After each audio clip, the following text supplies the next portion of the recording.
International Studies at Parsons New School.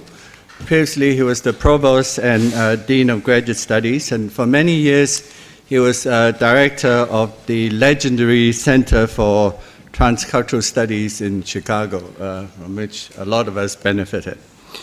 But don't hold any of that against him. We all know and love him as barely one of the vanishing species of quirky, analytic thinkers. Now, the idea for this session came from a number of very animated conversations we have had over the past couple of years about some of our obsessions, basically.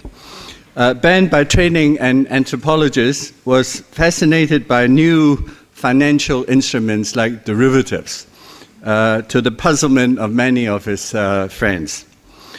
I was fascinated by a notion that I call the decept, which I'll very briefly define as follows. Between the concept and the percept lies the decept. I'm not going to explain that yet. The one complex example of which is, you might say, the political economy of the fake. These not very respectable obsessions came together for us on the ground or operating table, as it were, of design, but to be sure, an expanded notion of design, which is what we want to continue to push this afternoon. Now, I don't remember exactly what the actual starting point of our conversation was, but one starting point was the question of whether there was a proper use of the term design, with other uses being simply metaphorical. Now, we agreed that to say that there is a proper use of the word design would be to restrict and reduce it. We thought that it would be better to think about different uses of design as being folded into each other, which would then allow design to cover a much wider range of issues. Now, for example, look at the question, how to think design and ethnography together without simply doing an ethnography of design or turning ethnography into a sophisticated form of market research. I think we can address this question by referring once again very briefly to two classic texts and two very different texts by Levi-Strauss. The first one, which everyone knows about, I don't think everyone has read it, is the Elementary Structures of Kinship, which is the key text, of course, in structural anthropology, where Levi-Strauss uses linguistics to work out the structure of kinship in terms of a system or grammar of exchange. Right? So you have exchange, algebra, language, and so on as the basis for structural anthropology. Now, but then, of course, there's also this other book, The Savage Mind, from which this extract that you have on the website on bricolage is taken, where Levi-Strauss speaks of a different logic, based not so much on the notion of grammar, but on the logic of things, or what he calls a logic of the concrete, right? Which is what bricolage means. And from that, we can extrapolate and say that design, in sense of bricolage, does not follow a grammar. That design is something that is to a large extent agrammatical. That there's another and a different logic operating there. Now, as Nietzsche used to say at one point, if you still believe in grammar, you haven't got rid of God. Right? I actually said the opposite, which is you haven't got rid of God because you still believe in grammar. Or we could sort of place this side by side with the Beckett quotation that you have also on the website about the tailor, God and the tailor, right? Where you have this scene of the tailor who took months to make an ill-fitting suit for a client. And when the client protested in this way, he said, look, God made the world in 7 days. And look at you, you have 2 months and you give me a suit like this. And the tailor, just sort of completely puzzled by what the client was saying, he said, but, look at my suit. And look at the world. Right? So, I mean, and that this, you might say, is the Beckett theory of unhappiness. Right? Nothing is funnier than unhappiness. Now, or another way of thinking about it, here you have the designer, the tailor designer, presented to us as a kind of Promethean, but a kind of inept Promethean, right? Always a kind of inept Promethean, addressing a world that always needs to be made and remade. Now, let's now sort of try to segue from here to this other point, which is the crucial point that we're going to look at. And I could preface it with a quotation from this crazy playwright, Ionesco, which some of you might still read. It's from a play called The Lesson. A line there where Ionesco writes, arithmetic leads to philology, and philology leads to crime. Doesn't make sense, right? But in our context, you could say something like, God leads to design, and design leads to questions of risk and uncertainty. Now, the title of our conversation, in fact, should be design, not just design as risk, which would be a kind of short way of putting it, but really design as risk and uncertainty. And this is the subject of our conversation. Now, let me make a quick clarification, and Ben would, I think, continue to do that a little bit later, on this distinction between risk and uncertainty, which is a kind of classic distinction. Frank Knight was the one who taught us all that, where risk can be thought of as the result of a randomness that is calculable. I mean, I think this came up earlier on in the seminar. While uncertainty is the result of a kind of randomness that is incalculable. In other words, the first is statistical, right? The second is what you might call existential. I mean, uncertainty is something that cannot be calculated.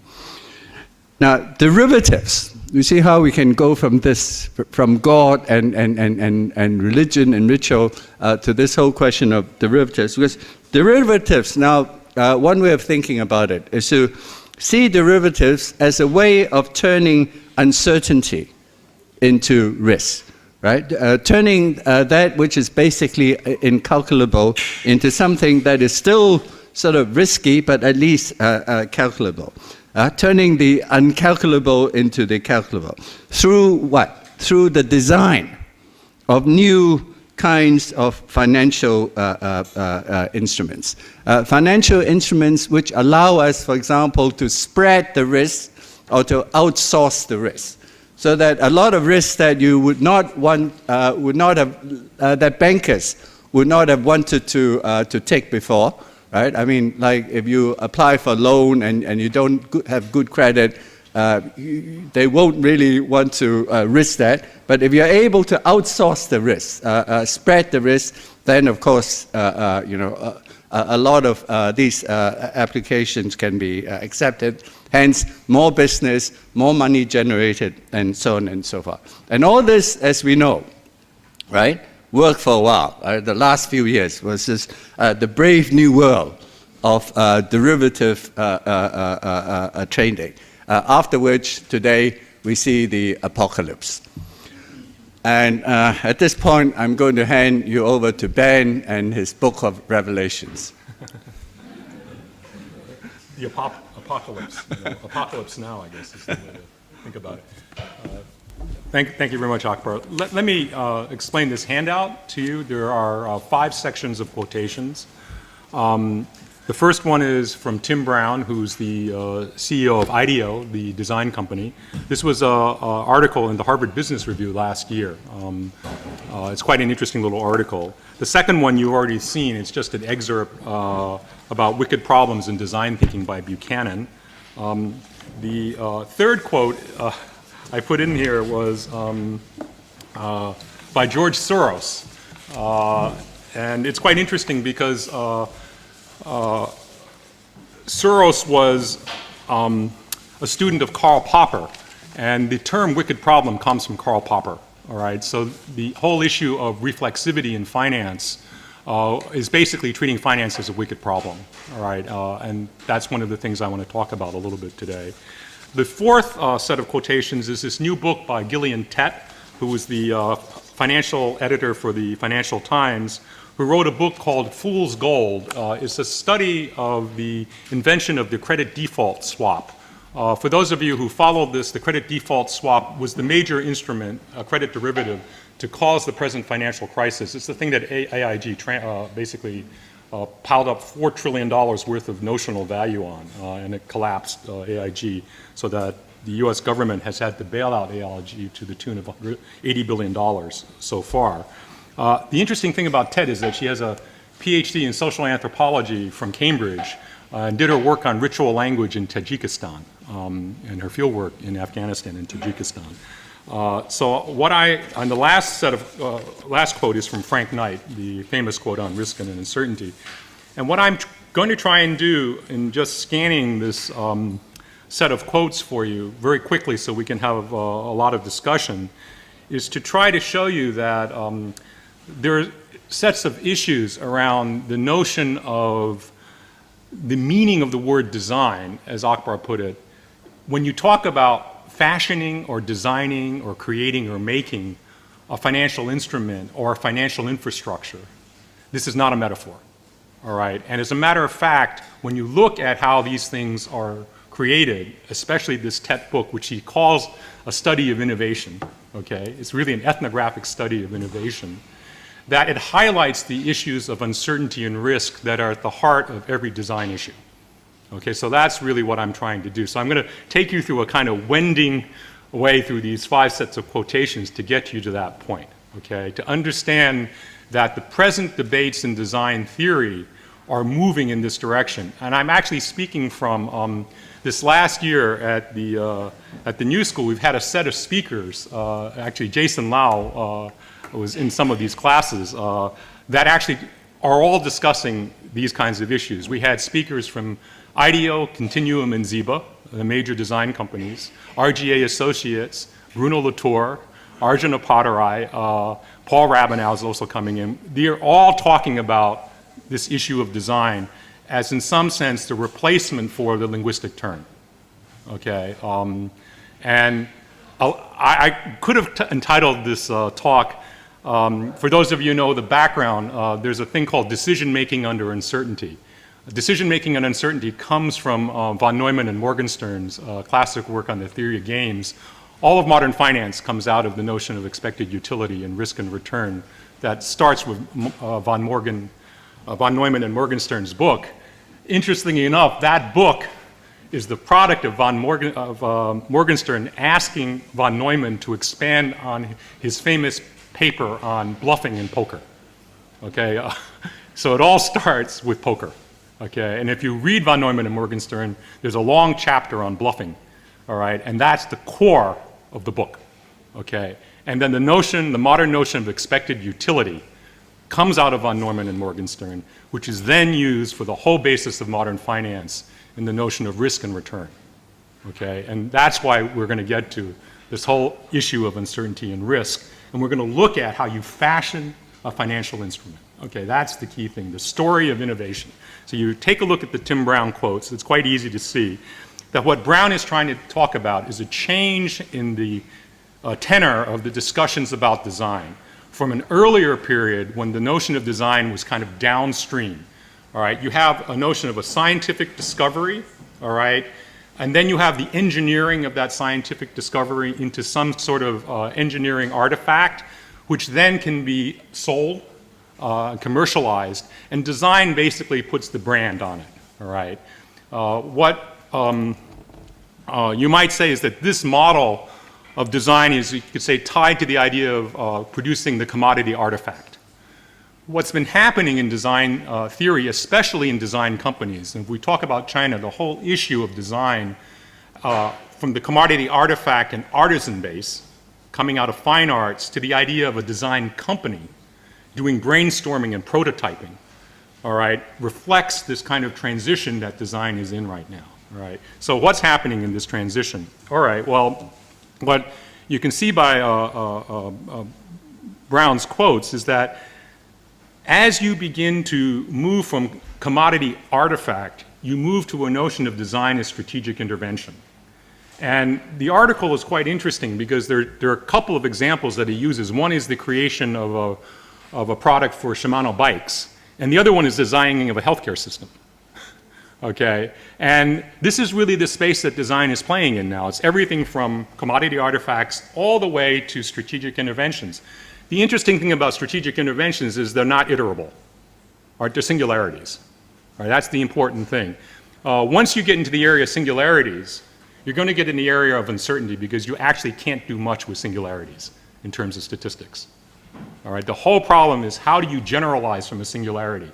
Think of an insurance problem, all right? You can't predict a single house burning down. So what you have to do is, through the law of large numbers, collect a large set, 1,000 houses with similar parameters, so you can make an estimate then, all right, about what the chances that a house might burn down and figure out your return based on that, all right? So the whole problem is trying to make this kind of statistical calculation by what Frank Knight would call reasoning by analogy. That is, you have to be able to figure out the parameters of your singularity that are generalizable, so then you can attach probabilities to any outcome, all right? And that's the whole theory of expected utility, is attaching probabilities to expected outcomes, okay? And how do you do this? The modern way of doing it is to use some form of the binomial distribution, okay, the normal statistics. It turns out this probably doesn't work, all right, but most of modern finance is based upon that assumption, all right, so we can come to some of those issues.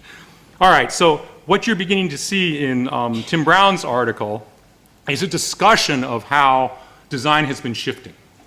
And what I want to conclude with is just his last quote. He's already talking about cultural differences. All right, that's the key thing, is to see in this particular quote the attempt to deal with cultural differences, and he's pointing to exactly the set of issues that will be discussed in Buchanan's article about wicked problems. The problem of the methodology that you deal with to deal with singularities and wicked problems, which is what Brown basically talks about as brainstorming and prototyping. All right. The interesting thing about brainstorming is it's actually if those of you who've been in brainstorming sessions or led them, you'll realize that they're very related to issues of ritual and magic. I mean, we can come to that in a moment. So we go back to Levi-Strauss. All right, the key thing about Levi-Strauss to try to understand is the elementary structures of kinship was written in the 40s, and for those of you who want to find things ironic, Levi-Strauss is the only survivor of the whole structuralist, post-structuralist move. He's 101 years old.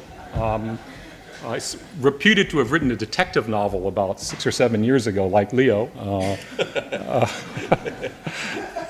I don't know whether anybody's read it either, but you know, such is the fate of these novels. But the interesting thing about that particular attempt was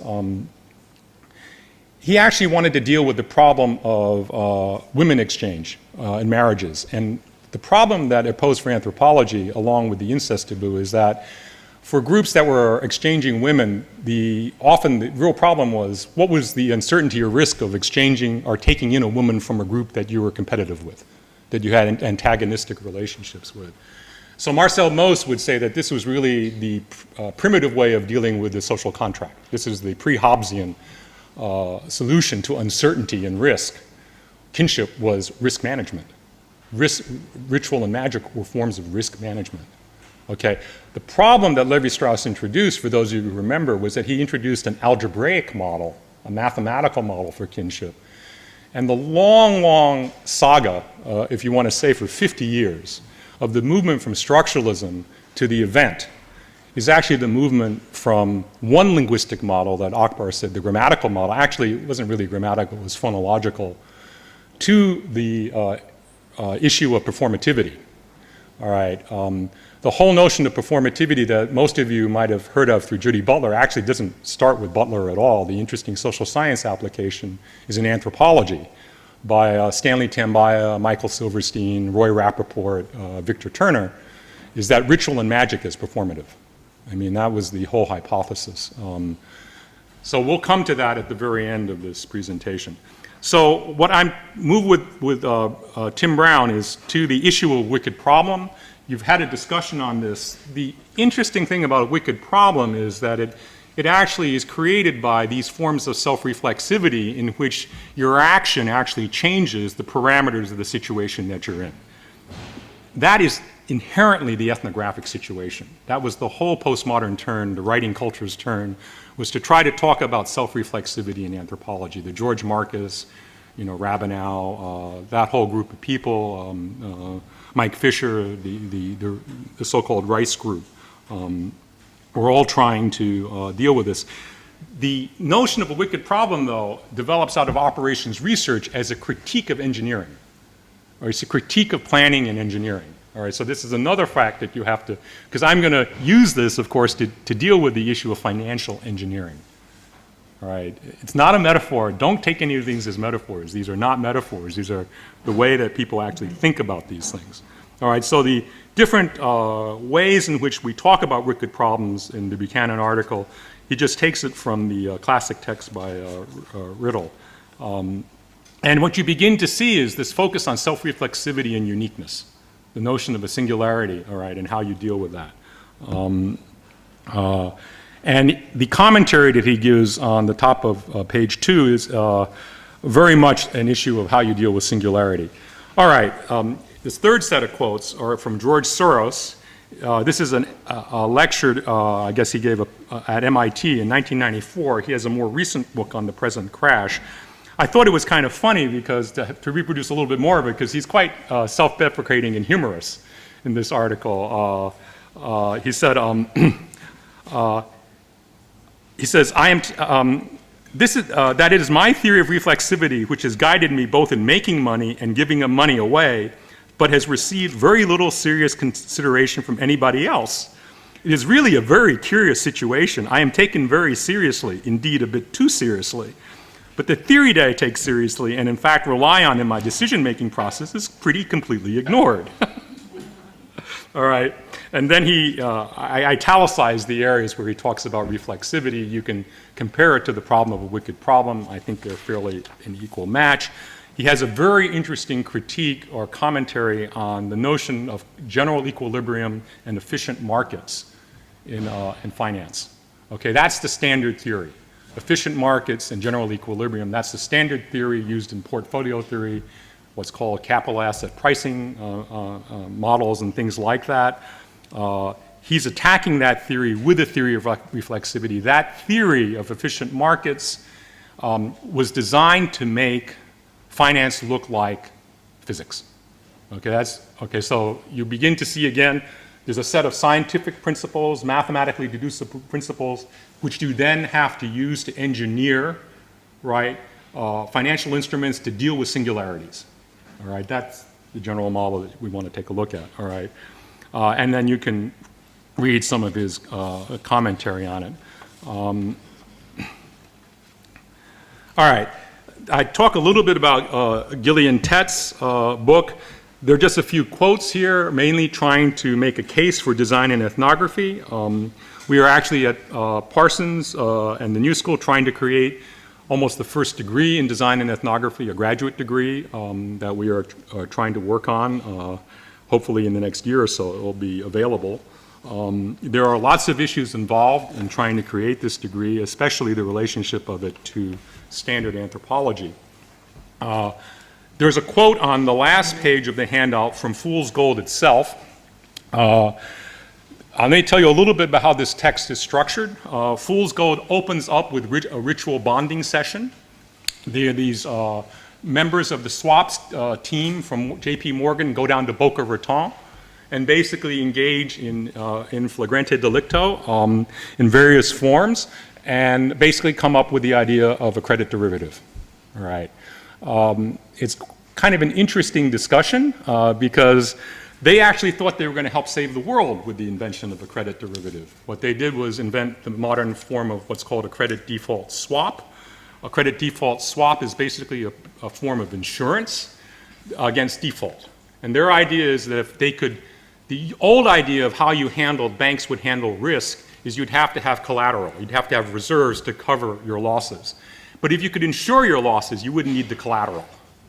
So if you could get people to buy credit default swaps, you could free up that collateral, those reserves, and lend it out, all right, to other people, like to poor people. This was actually the idea behind these mortgages, right? The mortgage-backed securities, one of the things that both Clinton and Bush said was, well, mortgages for the poor, right? I mean, and the idea was by freeing up reserves, you could circulate more money around, all right? A very interesting kind of situation here. And what then she describes, this quote, is basically this group thought they were doing high-level financial innovation for a socially correct purpose, and it all backfired. It completely backfires. And what it is this saga of that backfiring. Okay, it's absolutely fascinating. As I said, the quotes that I give beforehand are saying, well, when she first started off in finance, she didn't even want to tell people she was by training an anthropologist. And now I just heard, because we were trying to get her to be a guest speaker in New York, she's the hottest ticket in this whole area. You can't, it's almost impossible. Columbia, NYU, and the New School are all trying to get together. It doesn't look like we can come up with enough money. She certainly knows how to securitize her reputation now. This Frank Knight quote is a very famous quote. Let me just give you, just for a little background, who Frank Knight was, since many of you might not know. He was a professor of economics at the University of Chicago before the formation of the Chicago School.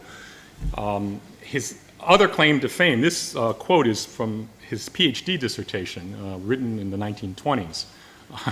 But he was the first translator of Max Weber into English. And I won't go into why that's important. Maybe we'll come up in a discussion. But as I said, if you think of the topic is design making under uncertainty, you can see a little bit of where I'm trying to get to. The model of decision making on uncertainty is very cognitive. For those of you who've read anything in game theory, you know that it's a theory basically of belief, desire, decision maximization through utility maximization. There's no body in it, okay? There's no material object. All right, so when you put design making into uncertainty, sort of what Ackbar was suggesting, you're putting material back, okay, but it's still under uncertainty. So that's why I played around with this idea of design making under uncertainty, was to reinsert that particular portion of the artifact, commodity, the fashioning, the part of the body that has to be reinserted. And for those of you who want to go back to where decision making and uncertainty really begins in modern social science, it is with Max Weber. It's with his concept of the Protestant ethic. That's a classic example of decision-making uncertainty because the Calvinist does not know whether or not he will be saved. The whole issue of the Protestant ethic is how do you live your life when you don't know whether or not you're going to have salvation, okay? And I can go into a long discussion of how that works. It also works perfectly for China, too. We can talk about the issue of the Cultural Revolution and existential angst and decision-making and uncertainty when ideology fades. Because the whole thing about Weber, of course, is the decline of ritual and magic, right? Ritual and magic in Catholicism disappear, you get the Calvinist ethic. All right, so again, when you want to talk about the rise of design thinking, you have to put it in a much larger context, right? It's much bigger. It's actually embedded in the whole change of the modern corporation, all right? The change from what was originally called finance capitalism. The original great American companies like AT&T, GE, Ford, all started off from scientific discoveries that were made into engineering discoveries, and then financed by banks, all right, JP Morgan being one of them actually, up until about the 1920s. And then from about 1920 to 1980, you get a period of what's called managerial capitalism in the United States. Managerial capitalism is also related to Fordism, but not exactly the same. But the idea is you have a vertically integrated company that basically produces everything in-house. It also provides security for life, right? In other words, lifetime work, health, pensions, all that kind of stuff. All that begins to change in the 1980s with the rise of modern finance. And the thing that wasn't talked about this morning, but I think is certainly relevant, is the rise of the modern American notion of a corporation as the stockholder value corporation, that a corporation is to be measured by its stock pricing, that the more accurate the stock pricing, the better managed the company is, all right? And furthermore, that the efficient market provides the best information about how well a company is managed. And the modern managerial theory actually talks about the corporation not as a vertically integrated corporation anymore, but they use this term, a nexus of contracts. A nexus of contracts that basically reflects the fact that we have outsourcing, all these different forms, and this change in structure is exactly related to the rise of design. As a matter of fact, if you looked at Harvey's book on the postmodern condition, the missing element is actually the changing role of design. All right, if you actually want to think about space-time compression, think about what Tim Brown says about the role of design as being downstream and its gradual turnaround, okay, where what design tries to look at, all right, is, now we get to the conclusion of this introduction, is what design does in brainstorming and prototyping is trying to define the parameters or features of the singularity that can be generalized and risk managed and risk engineered. It's the opposite of the normal process, all right, of product generation, which starts with science, engineering, all right, and production and sale. What Tim Brown and these modern design companies are doing is basically doing ethnography first. He discusses how you sit down and you basically create a situation of ritual brainstorming through the postums that you stick on the wall, decline in hierarchy, the creation of communitas. I mean, those of you who know all this anthropological work, you can read it right upon brainstorming, all right? But what brainstorming does is identify the parameters of the situation that are relevant, and then you do what's called fast prototyping. You don't want a well thought out prototype. What you want is a prototype you can throw against the wall and see how it works. So you keep on doing this over and over again until you think you have something that will work, all right? That's the idea of being able to run through as many scenarios as you can with a material object that you can deform and form in response to the parameters that you're trying to uncover, okay?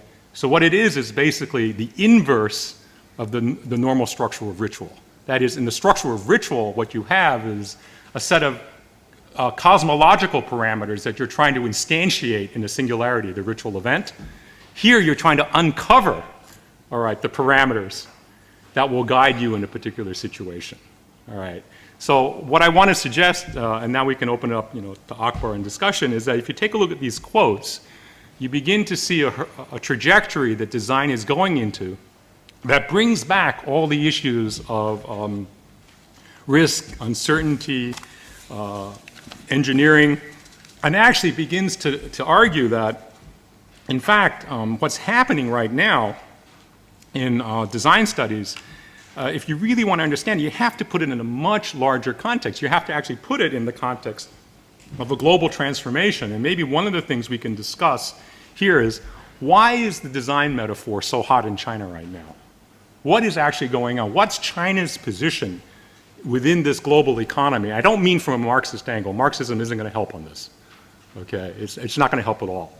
I mean, you're going to have to think a lot harder, because you can't do this without understanding the notion of the modern corporation, all right, the transnational corporation, and this notion of stockholder value and its tie-in with efficient markets, because that's exactly where China isn't right now.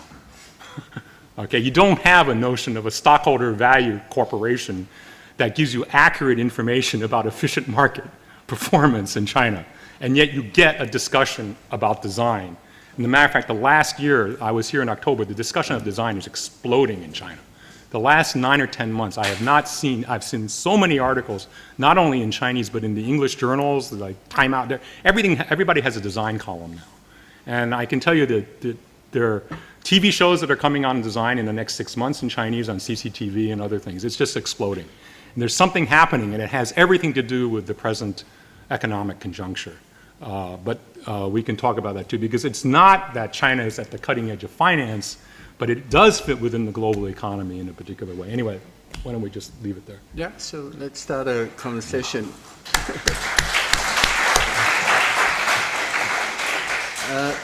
Maybe I could, the conversation would be me and Ben and everybody else, right? So maybe we could start with this notion of the not iterable and the question of singularities and the question of brainstorming and prototyping.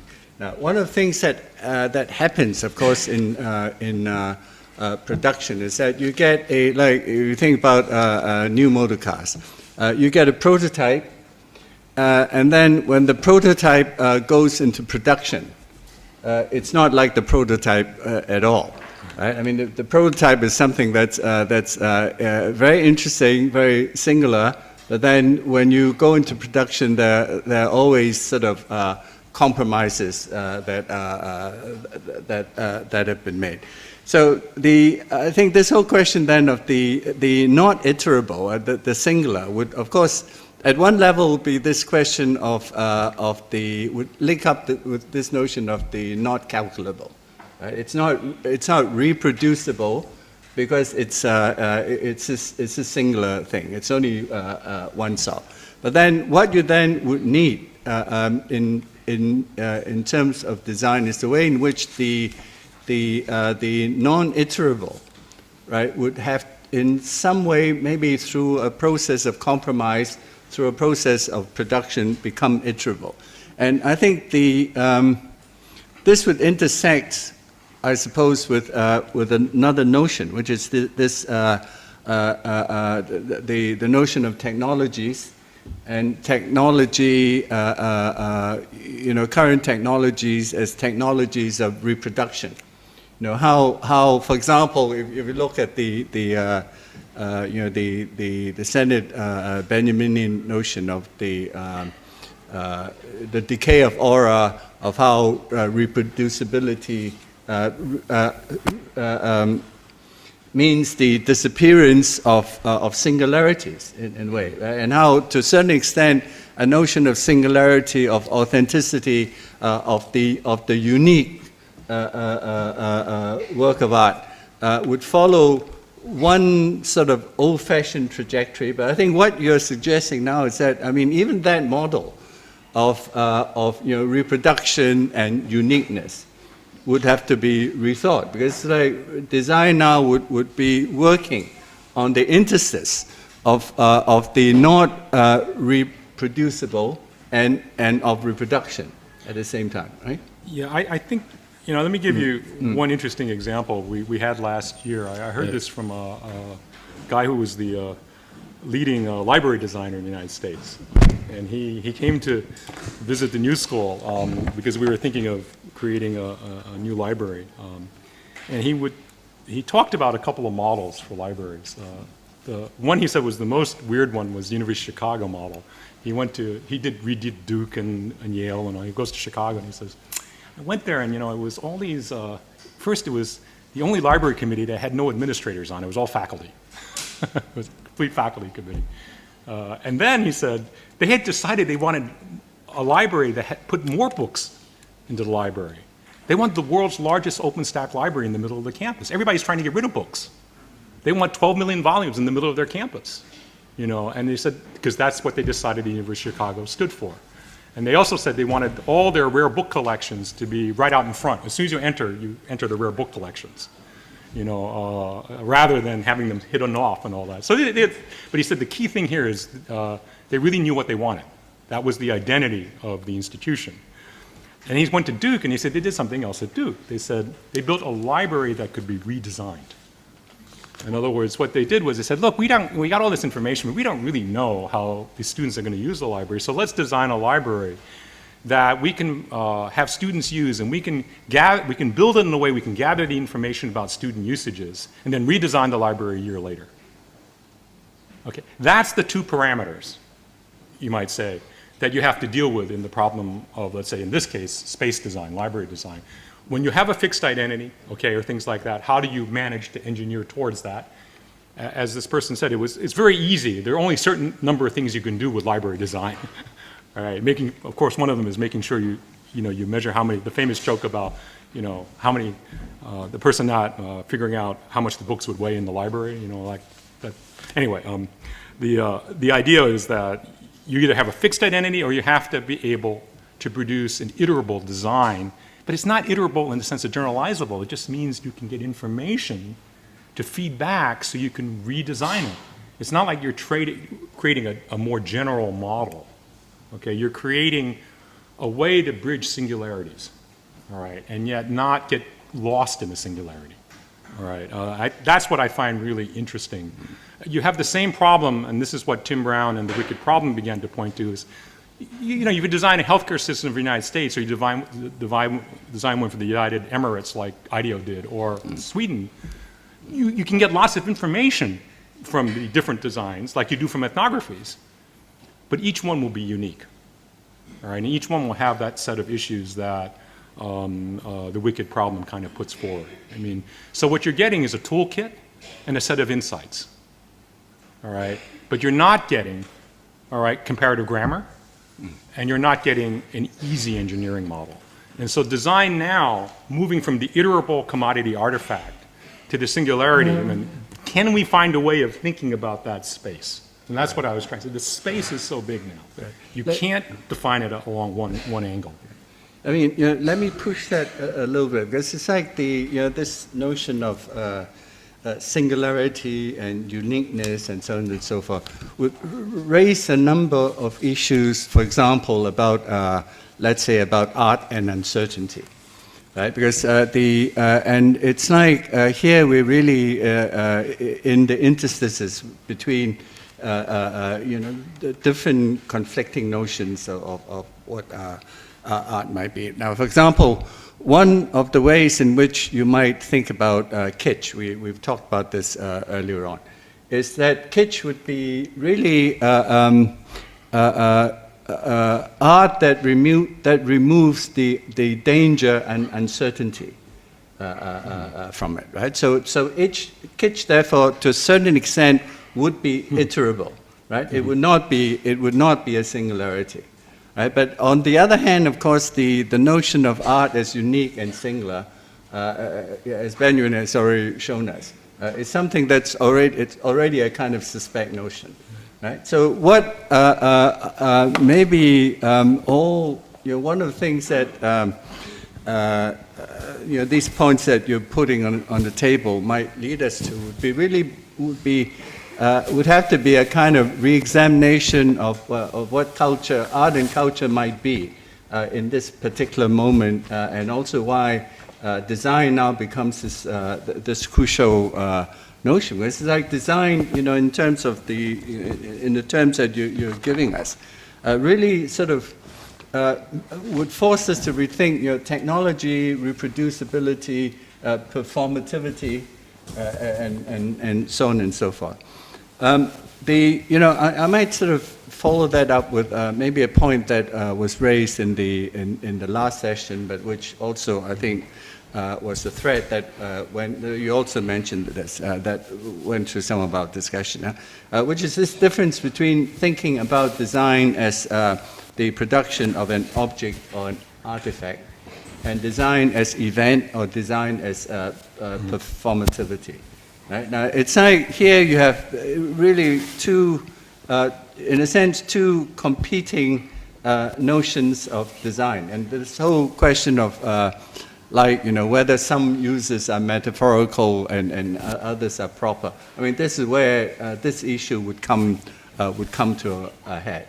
Right? Because if the design of an event, when you talk about the design of an event, you're not talking metaphorically.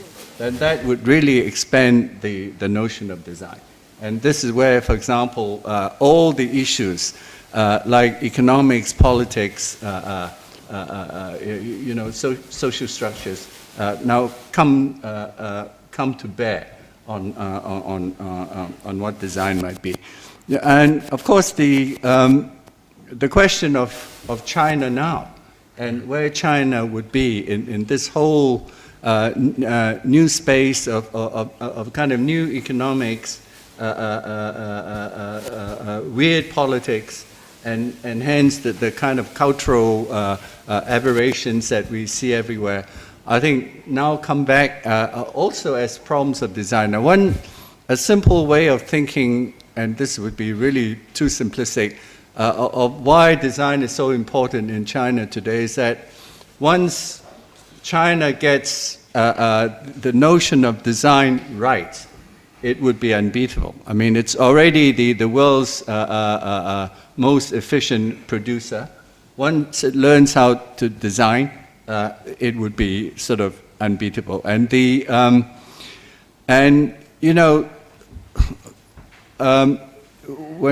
one reason perhaps why an American institution like Parsons might be going to China and teaching this design in China would have to do with a kind of political and ideological issue of how, as it were, the best way of, for example, competing, the best way of, as it were, getting rid of fake productions is to teach a country like China notions of design, to inculcate a kind of design culture in China. But this is actually a very much a two-edged weapon. David is shaking his head. A two-edged weapon, because it's as if, when that happens, of course, and if that happens, I mean, it'll certainly backfire. I mean, the people who are most vociferous about this, like the United States, Japan, Europe, about how bad the faking is, and in order to change that, teach design culture. I mean, here you introduce a kind of indirect political angle into the whole issue of design and design in China. Well, let me just say a couple of things on this topic of design in China, and I think maybe we can just take some questions on the floor on this issue, because my things are pretty preliminary.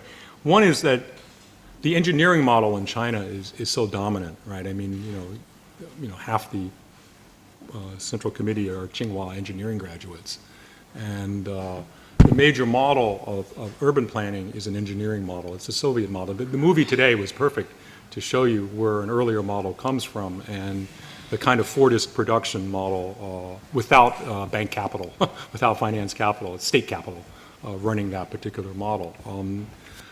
So design, in this particular sense, offers a fairly radical critique of the engineering model. Now, this is not something that's unknown in China. I was at sessions between CAFA, the Central Academy of Fine Arts, and Tsinghua. I mean, where it's clear that CAFA viewed itself as critiquing Tsinghua's model of urban planning. And the issue of sustainability introduces all sorts of issues. The term that I think was Arjun Appadurai commenting on Enzio Manzini's talk at the New School talked about the problem of sustainable sociability. I mean, that's really the key issue. It's not in the artifact, it's in the way the artifact insinuates itself and creates an environment for its use and understanding. Okay, because we have a lot of cases what look like successful interventions, and then we see this in anthropology and design, and 6 months later they've fallen apart because people can't use them. Okay, they get excited, they get around it, and then 6 months later nobody's using it or nobody's buying it, even worse. So there's an issue about sustainable sociability that's building, in some sense, a portion of culture into the object, all right, as part of that object's trajectory. But it's not necessarily a particularly cognitive portion. It's really in the Heideggerian sense, it's, Dasein is design. I mean, it's part of, in another term, the habitus. You're trying to socialize a habitus, all right, into a trajectory. And there's a famous book out right now called Nudge. I don't know whether people have read this, Thaler and Sunstein. It's actually a little book about not making big plans, how you push people into health insurance and things by just nudging them, a little direction here, a little direction there.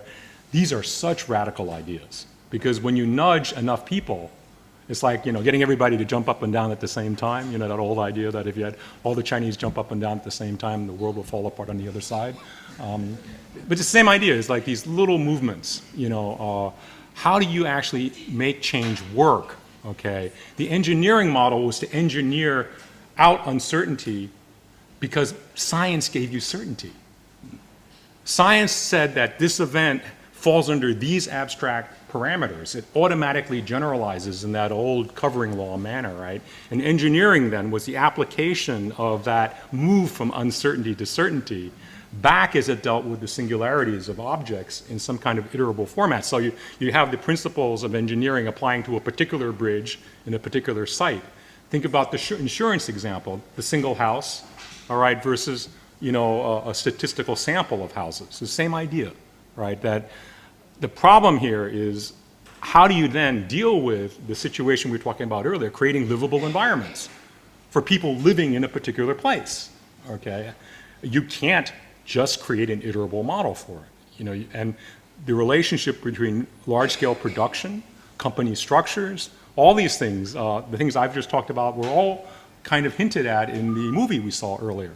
I mean, unfortunately, we didn't get to see the rest of it, but those are the kinds of issues that we have to look at. And there is a model that has begun to collapse in the United States, but we don't know whether it will completely collapse, because I think the Obama administration basically wants to resurrect a new version of it, is a model which basically talks about things like stockholder value and stuff like that as the way to judge the efficiency of corporations. This was not the model. These are completely cultural artifacts. These are design issues par excellence. The way you create a modern company is a design issue. I mean, that's par excellence. So again, this is not a metaphor. This is just saying that the stakes for design are much larger. We know this because of the interest in sustainability. I mean, sustainability took this discussion pretty far out. I mean, but beyond that discussion, there are a whole set of other discussions of a whole set of other constructed environments. And what you need is, as Arjun put it, this sustainable sociability to allow, let's say, these relatively iterable artifacts, all right, to be able to move into new environments. I mean, that's what people do. I mean, and that's what we haven't had in the classic model. I mean, that's why this is essentially political. That's why people like Manzini and others get so excited. Thacker are these people many of you know from design theory. That's what they're talking about. There's a little bit of utopianism in it, which is why the TET book is so great, because you see all the utopianism and then it destroys the world. I mean, you got to be very careful, because it's all context all the way down. It's all context. I mean, you can't take the context out of this stuff. I mean, and that's, again, what I tried to use the Tim Brown at the end, his last quote, is they're beginning to realize that what you're dealing with is a much deeper set of philosophical issues and semiotic issues, linguistic issues. It's much more complicated than any of us ever thought. I mean, and you can see design theorists having a lot of trouble. At New School, they wonder whether design is too important to just leave with designers. I mean, that was the discussion of one of our sessions, was, is design too important to leave to designers?